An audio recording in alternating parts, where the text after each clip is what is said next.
The Platte River Basin, Nebraska Territory, the 9th of November, 1883. The autumn had been a liar. It had come dressed in copper and gold, whispering promises of a gentle transition, of time enough to prepare. For Marek Stashek, it carried something far worse than cold.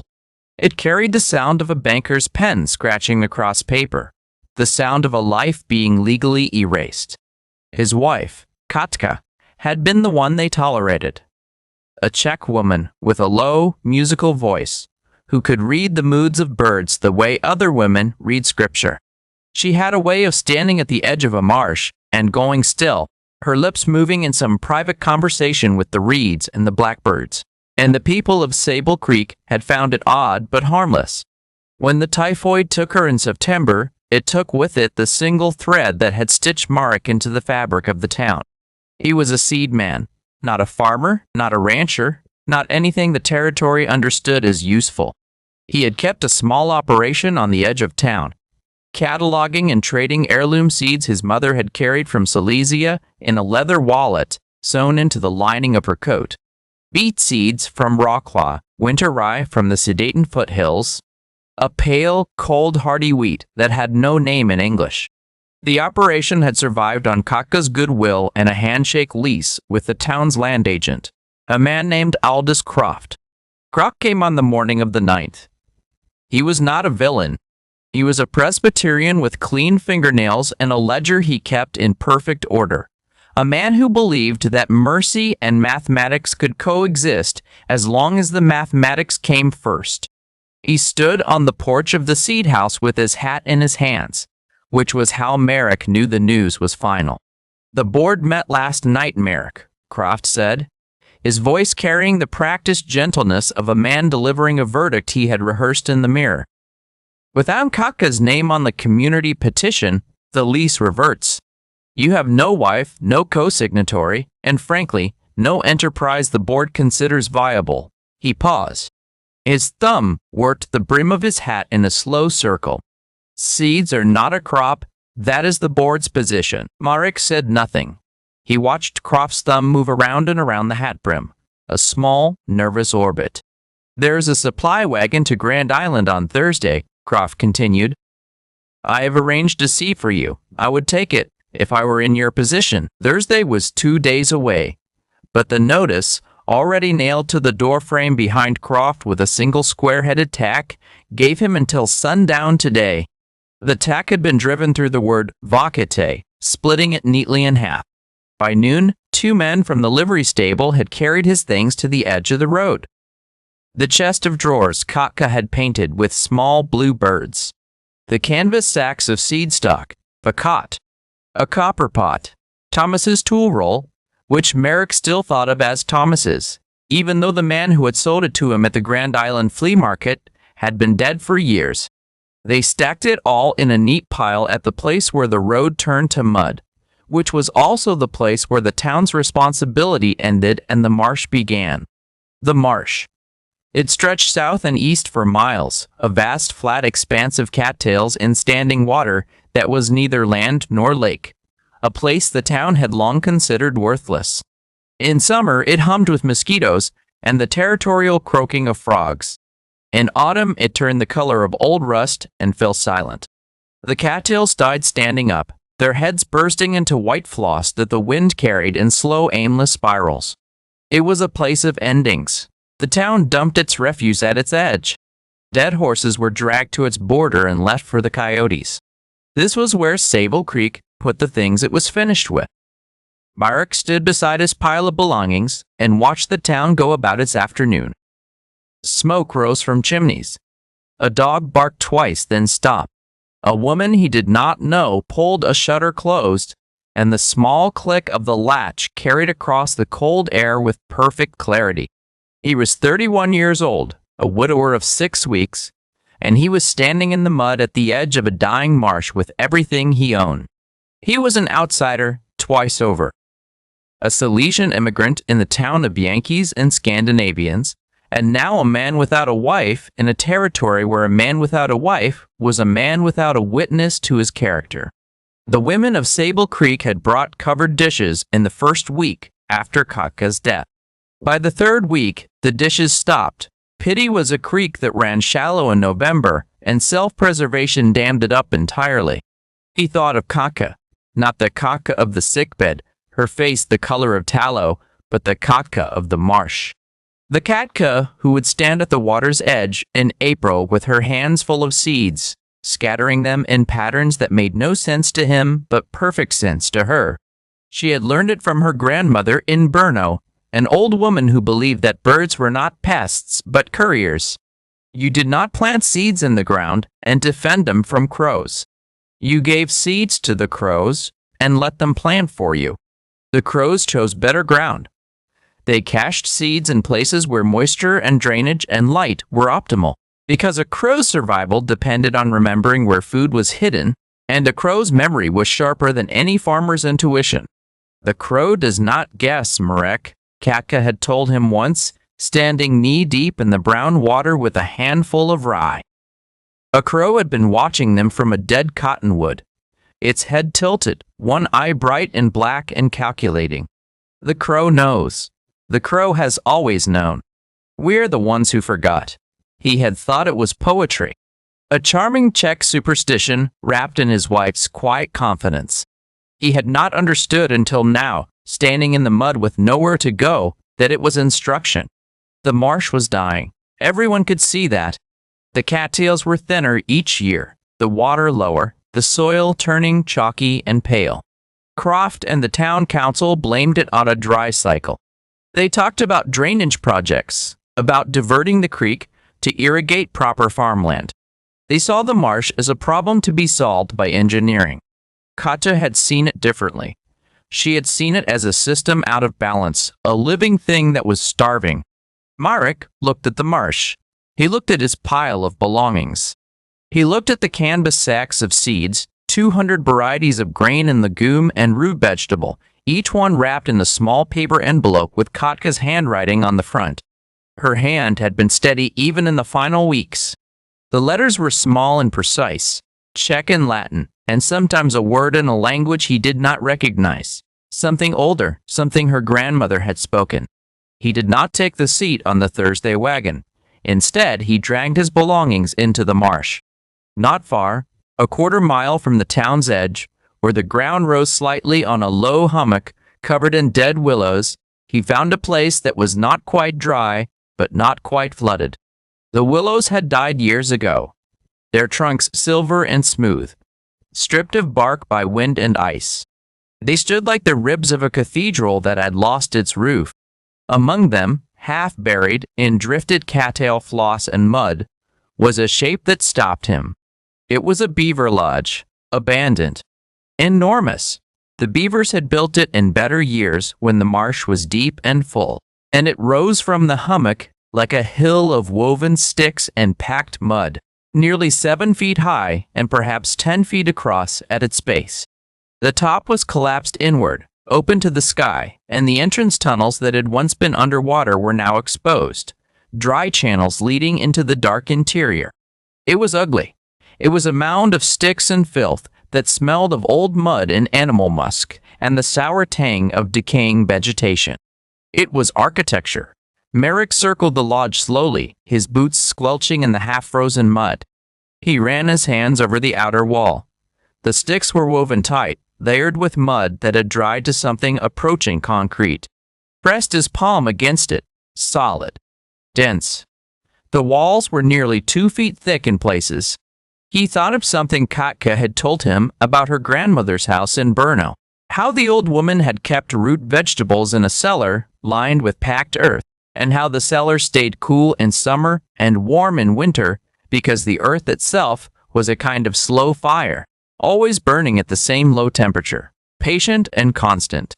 Thermal mass. He did not know the term, but he understood the principle the way a bird understands wind, not through language, but through feel. The beaver lodge was a mound of earth and wood with walls 2 feet thick. The ground beneath it was marsh soil, saturated and dense, connected to the water table which held the stable temperature of the deep earth. If he could seal the collapsed roof, insulate the interior, and create a small, efficient heat source, The walls themselves would absorb and hold the warmth. The lodge would not fight the cold. It would simply ignore it. He began the first day by clearing the entrance channels. There were two, both facing south, away from the prevailing north wind. He chose the larger one and began to dig, widening it just enough to crawl through. The interior was dark and smelled of peat and rotted wood and something mineral, like wet slate. It was larger than he expected.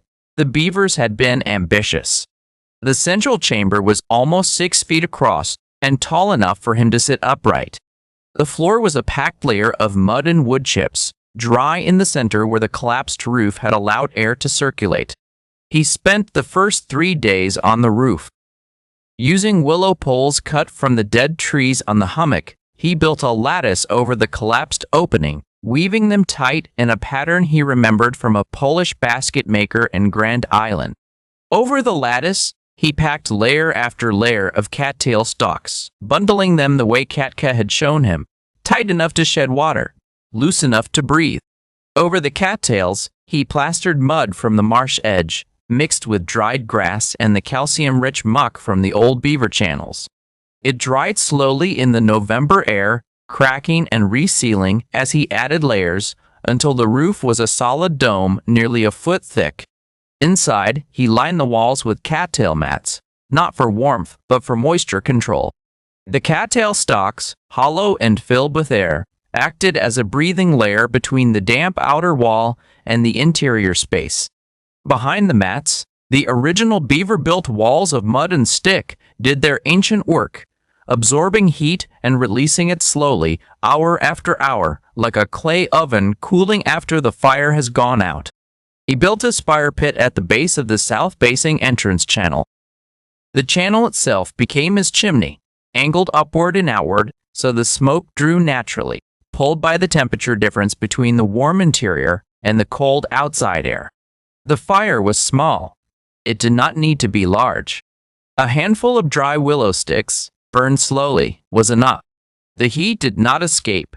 It sank into the mud walls, into the packed earth floor, into the mass of the lodge itself, and it stayed.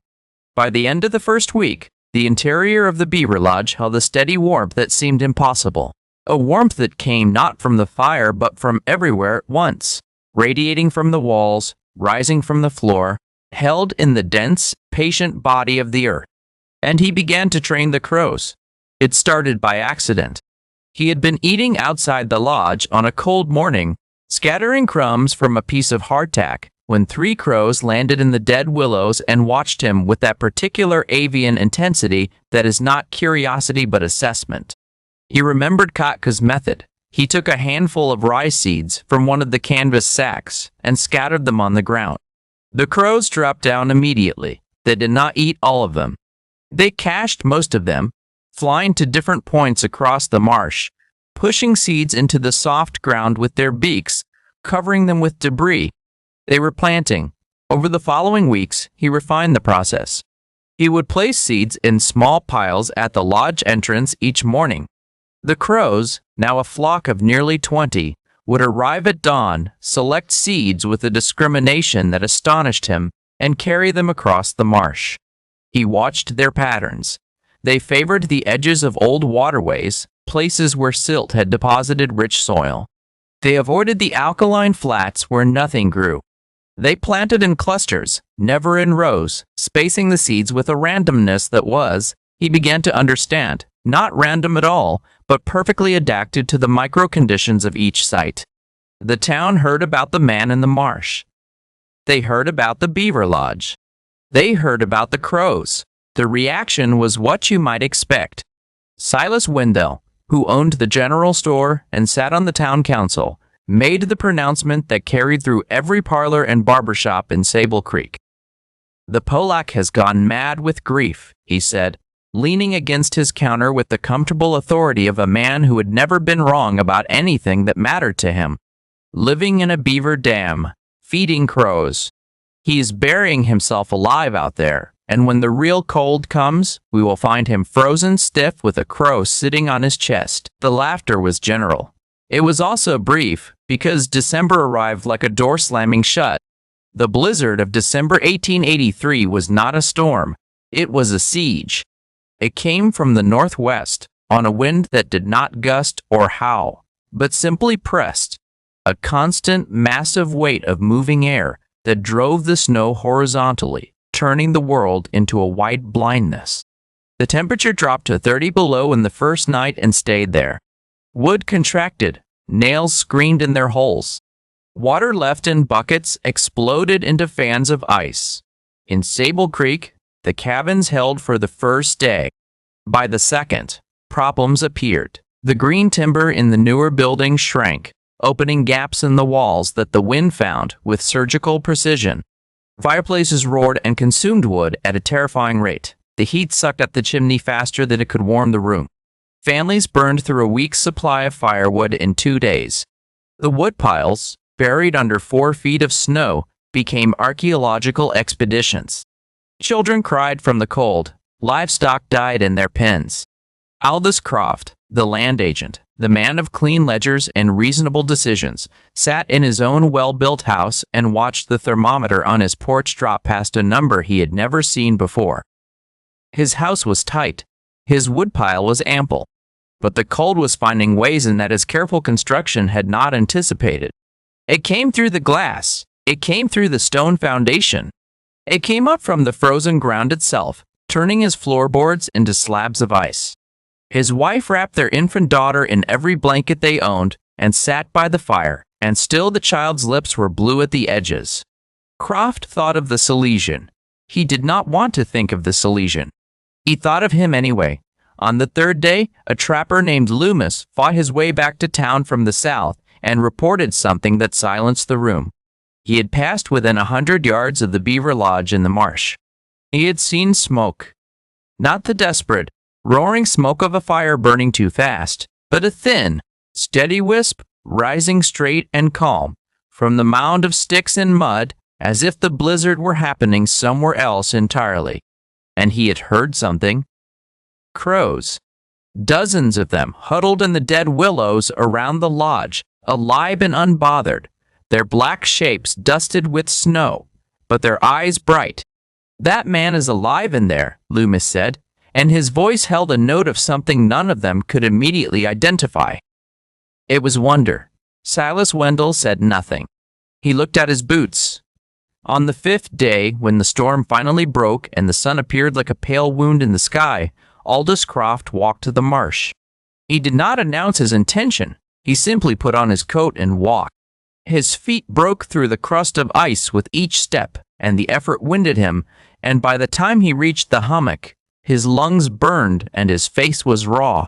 He saw the lodge. He saw the crows, now perched in orderly rows along the willow branches, watching him with their black assessing eyes.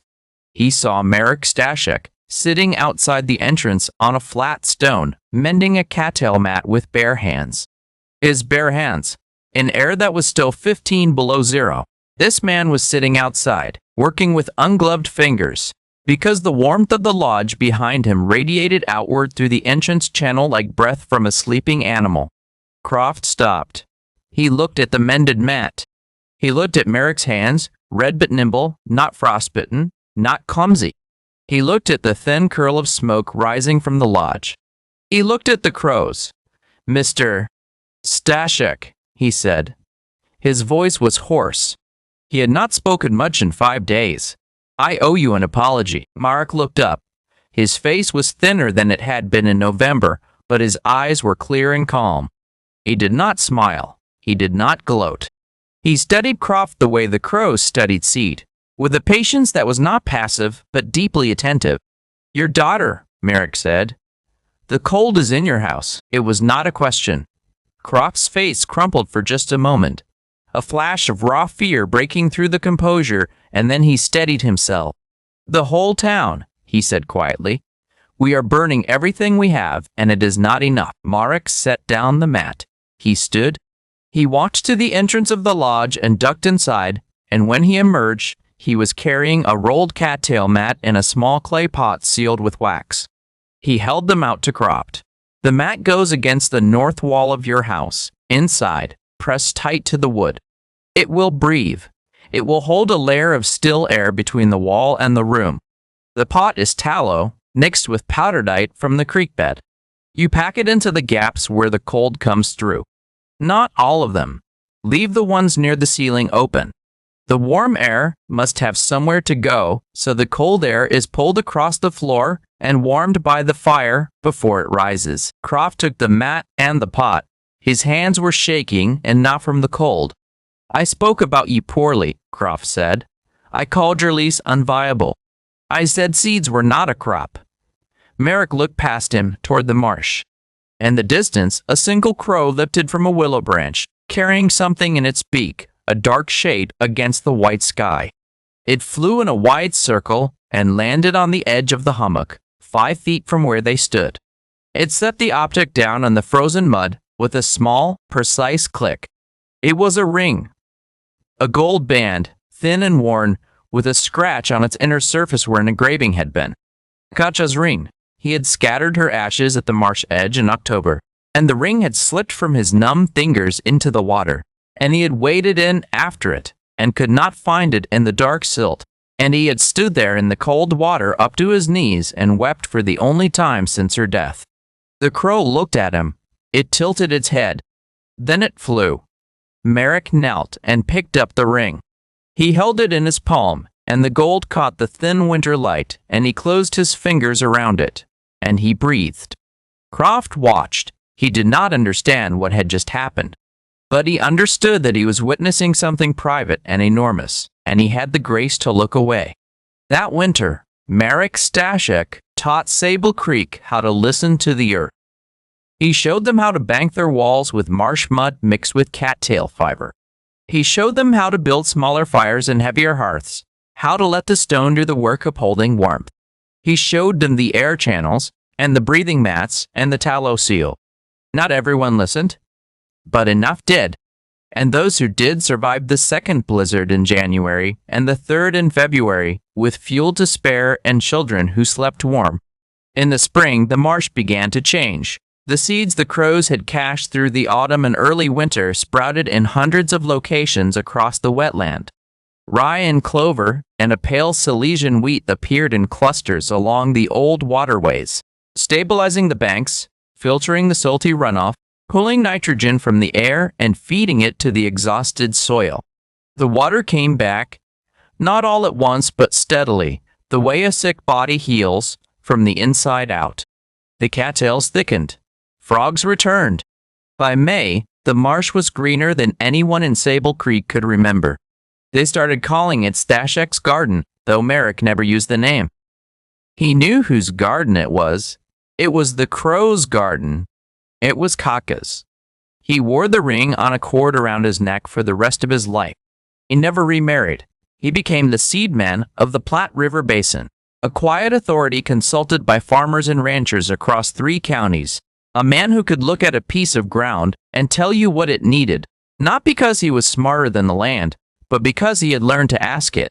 In the evenings, he sat outside the Beaver Lodge, which he never abandoned for a proper house, and he watched the crows come home to the willows, which were no longer dead, but budding with new growth, alive with the small green tongues of spring. And he would hold the ring between his thumb and finger and turn it slowly, feeling the scratch where the engraving had been, and he would listen to the birds settle into their roosts, and the sound they made was not silence and not song, but something between, a murmuring, a remembering, a conversation in a language he was still learning to understand. The lessons of Marek Stashek are not about surviving winter, though they are that too. They are about the difference between fighting a world that will not bend and learning to read its language, its grammar of soil and wing and slow, patient heat. We build our lives the way Sable Creek built its cabins. Tight walls. Big fires. More fuel when the fuel runs out. We trust the experts who build the same structures slightly thicker each time, and we are baffled when the cold still finds its way through. We ignore the dying marshes at the edges of our lives, the places where the old systems are breaking down because they smell of mud and look like failure. What seeds are you hoarding in labeled envelopes, waiting for perfect conditions that will never come? What crows are circling your life, ready to carry your work to ground you would never have chosen, ground that turns out to be exactly right? What mound of sticks and mud are you walking past every day, seeing only rot, missing the architecture? The marsh is always dying. The blizzard is always coming. The town will always tell you that seeds are not a crop and that feeding crows is madness. But the crows remember what we forget, and the earth holds its warmth for those who learn to ask. Your lodge is waiting. Your seeds are ready. Open your hand. This story is a historically inspired reconstruction. The characters are fictional, and the events are a dramatization of principles related to survival, ecology, and shelter. The content presented here is for entertainment and inspirational purposes only, and does not constitute professional engineering, agricultural, or survival advice. Always consult with qualified professionals before undertaking any building or survival-related activities.